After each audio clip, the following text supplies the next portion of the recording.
Hello and welcome to your ultimate guide for the ATI Maternal exam. My goal today is simple: give you everything you need to fully understand the key concepts, master them, and walk into your ATI Maternal exam with total confidence. In this video we'll cover postpartum care, newborn interventions, labour complications, prenatal assessment, fetal monitoring. With over 100 plus success stories, we have proven our videos will help you pass your exam on the first attempt. And remember, our website offers free exam guides and practice questions to help you ace your ATI Maternal exam. You'll find the link in the description below, so be sure to check it out and get the resources you need to study smarter, not harder. So let's get started. Let's begin with contraception, the strategies and devices used to prevent pregnancy.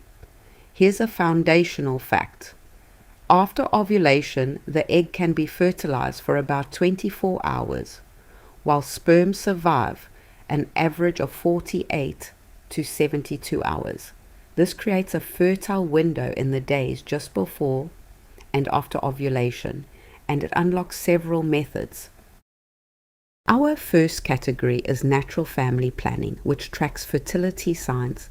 With the calendar method, a client charts at least 6 cycles, subtracting 18 days from the shortest and 11 from the longest to find fertile days. Basal body temperature rises at ovulation and cervical mucus turns thin, slippery and stretchy like egg whites. Next come barrier methods, which block sperm physically or chemically. Latex and polyurethane condoms protect against most sexually transmitted infections, but natural skin condoms do not because of tiny pores. The diaphragm and cervical cap must be fitted by a provider and used with spermicide. Only condoms and abstinence reliably prevent infections. Let me add a few barrier details worth knowing. Spermicide goes in about 15 minutes before intercourse and stays for at least 6 hours after. The diaphragm and sponge both risk toxic shock syndrome if left in too long. And always use water-based lubricants with latex condoms, since oil-based ones make the latex break. Hormonal methods work by suppressing ovulation and thickening cervical mucus. Combined oral contraceptives contain estrogen and progestin, while the mini pill is progestin only and safe during breastfeeding. The patch is changed weekly, the vaginal ring monthly, and the injection given every 11 to 13 weeks. None of these protect against sexually transmitted infections. A few hormonal cautions earn exam points. The injection can lower bone density, so encourage calcium and weight-bearing exercise and never massage the site, which speeds absorption. The patch is less effective in clients over 198 pounds. And emergency contraception works best taken within 72 hours of unprotected sex. Now, this part is important. The most effective reversible methods are the long-acting reversible contraceptives, the implant and the intrauterine device. The implant lasts 3 years in the upper arm. The hormonal device lasts 3 to 5 years, while the copper one lasts 10 years with no hormones. Teach clients to check the strings monthly. For permanent options, we have sterilization.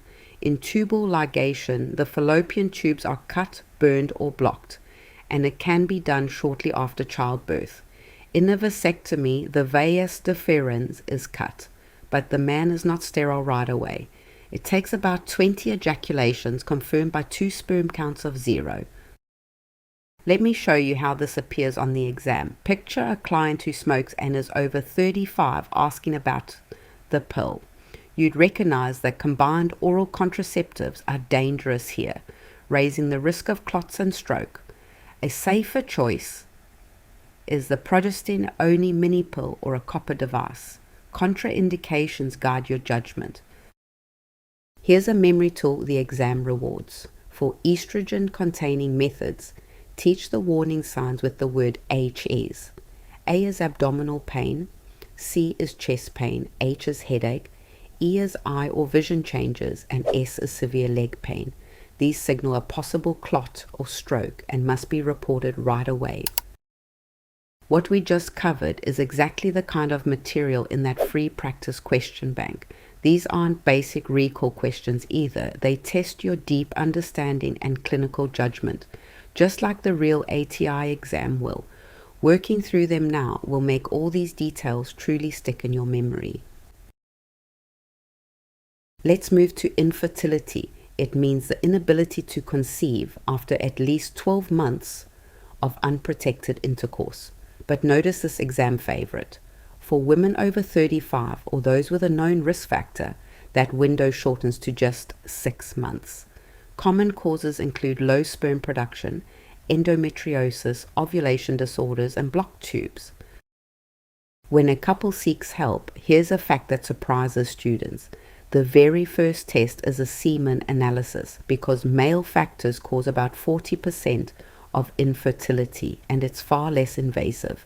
For women, a hysterosalpingography uses dye to check tube patency. Always assess for iodine and seafood allergies beforehand. Before high-tech options, simpler measures often come first. Lifestyle changes like reaching a healthy weight, lowering stress, and avoiding high scrotal temperatures can help. Medications such as clomiphene citrate and letrozole stimulate the ovaries to produce follicles. Throughout, the nurse monitors for side effects and supports the couple through a stressful journey. If those fail, couples may turn to assisted reproductive technologies. With intrauterine insemination, prepared sperm is placed in the uterus. With in vitro fertilization, eggs are fertilized in a lab and the embryo transferred back. Other options include donor eggs, donor embryos, and a gestational carrier who carries a baby with no genetic link. Here's what your exam wants about nursing care. Fertility drugs that stimulate the ovaries raise the chance of multiple births by more than 25%. Also, watch for ectopic pregnancy, where the embryo implants outside the uterus, usually in a tube. If caught before rupture, methotrexate can be given to dissolve the pregnancy. Don't overlook the emotional side because the exam tests it too. Infertility is a major life stressor that strains the couple's relationship, finances, and support. Your role is to encourage them to share feelings, explain the care team, and refer them to support groups. Just remember, the simple semen analysis always comes first. I know we're covering many detailed facts, and you might wonder how to practice applying them. That's exactly why I built those free practice questions. They help you work through scenarios that combine several concepts at once, which is just how the real exam challenges you. The link is waiting in the description. Our third topic is the physiological changes of pregnancy. The exam sorts the signs of pregnancy into 3 groups: presumptive, probable, and positive.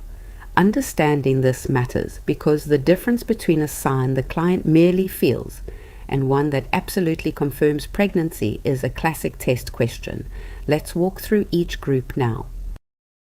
Presumptive signs are what the client feels, like missed periods, fatigue, nausea, and quickening. The fluttering movement felt around 16 to 20 weeks. Probable signs are what the examiner observes, including Goodell's sign, a softened cervix, Chadwick's sign, a bluish cervix, and Hegar's sign, a softened lower uterus. Both groups can have other causes. Positive signs are explained only by pregnancy, and there are just 3. These are fetal heart sounds, seeing the fetus on ultrasound, and fetal movement felt by an experienced examiner. Pregnancy is verified by detecting the hormone HCG. Higher levels may suggest twins or Down syndrome, while lower levels may suggest miscarriage. A few more bodily changes deserve mention. The growing uterus presses on the diaphragm, so mild shortness of breath is normal. Hormones slow digestion, causing constipation and heartburn. The kidneys filter more, bringing frequent urination, and the placenta itself becomes an endocrine organ, making the hormones that sustain the entire pregnancy from start to finish. Now let's calculate the due date, which you'll definitely use. The method is Nagel's rule. Take the first day of the last menstrual period, subtract 3 months, then add 7 days and 1 year. For example, a period starting in October counts back to July, then add 7 days to find the due date.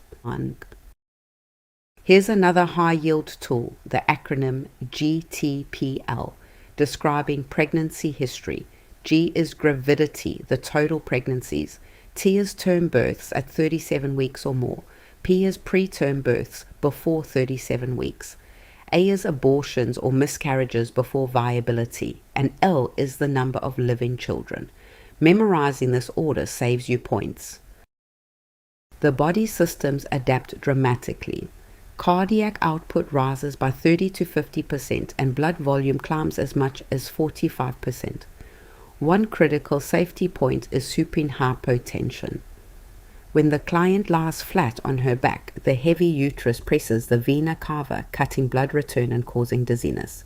The fix? Position her on her left side. Pregnancy also brings skin changes driven by rising hormones. Chloasma is darkened pigment on the face called the mask of pregnancy. Linea nigra is the dark vertical line running down the abdomen, and striae gravidarum are the stretch marks that appear on the abdomen and thighs as the skin stretches to make room. Picture yourself facing a question on these signs. The trap is mixing up probable and positive. Remember, a positive pregnancy test is only probable because medicines can affect it, but hearing the fetal heartbeat is positive. For the cervical signs, think Chadwick for color, Goodell for softening, and Hegel for the lower uterus. If some of these signs and calculations feel tricky right now, don't worry. That's completely normal. And it's exactly why I created that practice question bank. Working through those problems will solidify your understanding and build real confidence before test day. They're completely free, so grab them from the description below. Let's move into prenatal care, and it truly saves lives. Good care dramatically lowers both infant and maternal complications through early detection. Here's a striking fact. Most birth defects occur between just 2 and 8 weeks of gestation, often before a woman even knows she's pregnant. That's why early, consistent care matters so much. You'll want to memorize the visit schedule. Care begins with an initial visit within the first 12 weeks. After that, the client is seen monthly through week 28. Visits then increase to every 2 weeks, from week 29 through 36. Finally, from 36 weeks until birth, she's seen every single week as delivery nears. Prenatal visits involve key lab work. At the first visit, the nurse checks blood type, Rh factor, hemoglobin, rubella immunity, and screens for hepatitis B and syphilis. Between 24 and 28 weeks, every client gets a glucose test for gestational diabetes, and between 35 and 37 weeks, a culture screens for group B strep. Here's a topic that confuses students, so let's make it clear. If a client is Rh negative, her body could attack an Rh positive baby's blood. To prevent this, the nurse gives a Rho-D immune globulin around 28 weeks. The same medication is given after any event that risks mixing maternal and fetal blood. Let's add some hands-on assessments you'll perform. Using Leopold maneuvers, the nurse palpates the abdomen to find the baby's position. Fundal height, measured from the pubic bone to the top of the uterus, roughly equals the weeks of gestation between 18 and 30 weeks. The heartbeat is heard by Doppler late in the first trimester. Pregnancy brings common discomforts, and the exam loves the relief measures. For morning nausea, teach the client to eat dry crackers before getting out of bed. For heartburn, advise small frequent meals and no lying down right after eating.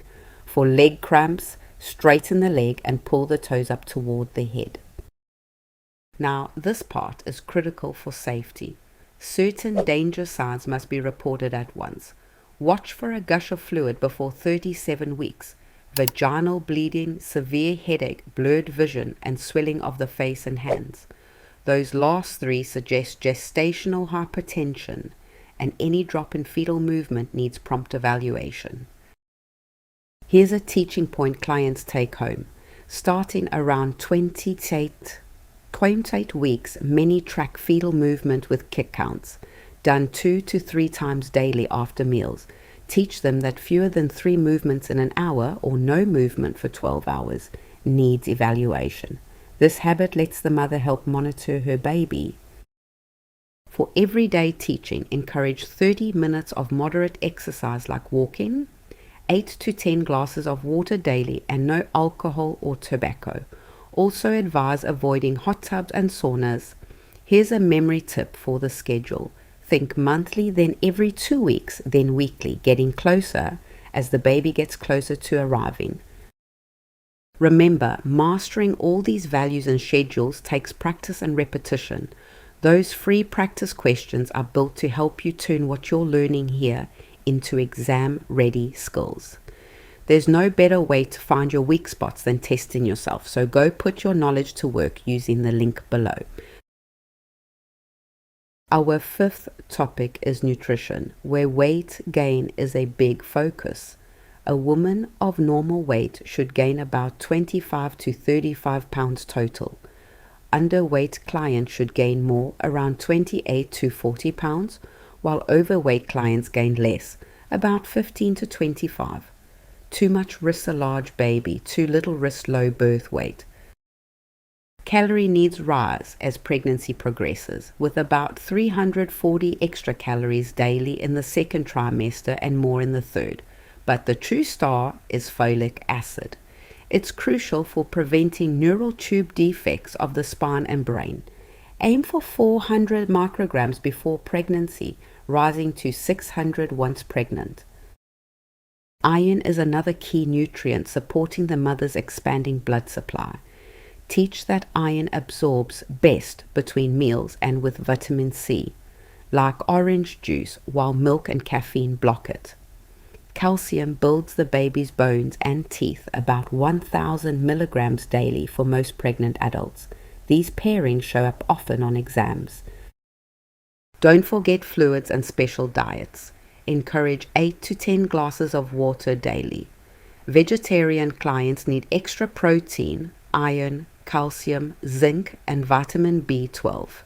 And clients who need financial help can be referred to the WRC program, which supports pregnant women, infants, and young children up to 5 years old.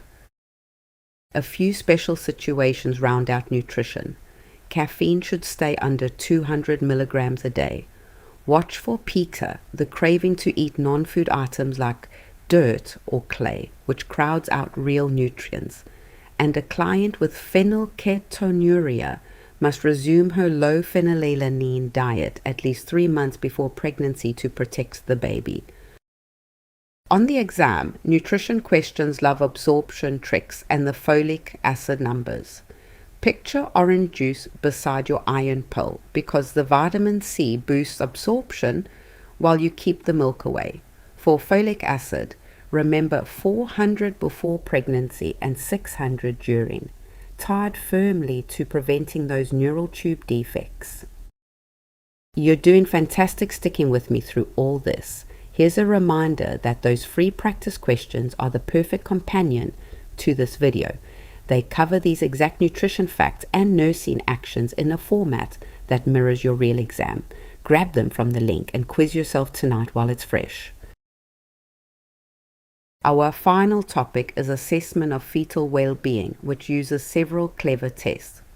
These include ultrasound, the biophysical profile, the non-stress test, the contraction stress test, and amniocentesis. Each gives the care team a window into how the baby is doing inside the womb. Let's break down the ones your exam tests most. Ultrasound uses high-frequency sound waves to create a real-time image of the fetus. For an abdominal ultrasound early in pregnancy, the client should drink water and have a full bladder, which lifts the uterus for a clearer view. A transvaginal ultrasound, by contrast, needs no full bladder and is useful in the first trimester. The biophysical profile combines ultrasound with a non-stress test to score 5 things: the fetal heart rate, breathing, body movements, muscle tone, and amniotic fluid. Each earns 2 points or 0. A total of 8 to 10 is reassuring and normal, while a score below 4 strongly suggests the baby lacks oxygen. The non-stress test is the most widely used test of fetal well-being, and it's wonderfully simple. The nurse watches whether the fetal heart rate speeds up when the baby moves. A reactive result, the good one, means the rate rises 15 beats for 15 seconds, twice in 20 minutes. Non-reactive means more testing is needed. Let me paint a practical picture of that test. The client reclines in semi-Fowler's or on her left side with 2 belts on her abdomen. She presses a button each time she feels the baby move. If the baby seems asleep, the nurse may use a brief sound over the head to wake it and prompt movement. The contraction stress test checks how the baby's heart handles contractions, which briefly cut blood flow. Here's the part students mix up. A negative result is the good one, meaning no concerning heart rate drops. A positive result is bad, showing late decelerations that suggest the placenta isn't giving enough oxygen. Negative, normal, positive, problem. Amniocentesis inserts a needle through the abdomen to draw amniotic fluid, guided by ultrasound, usually after 14 weeks. It checks for genetic problems and fetal lung maturity. For lung maturity, a lecithin to sphingomyelin ratio of 2 to 1 means mature lungs. Afterward, give Rho D immune globulin if the client is Rh negative. One more high-yield detail is alpha-fetoprotein, a protein in the mother's blood or amniotic fluid. Keep this straight. High levels point toward neural tube defects like spina bifida, where the spine is open. Low levels point toward chromosomal disorders like Down syndrome. Remember it as high and open, low and down. 2 related tests deserve a quick mention.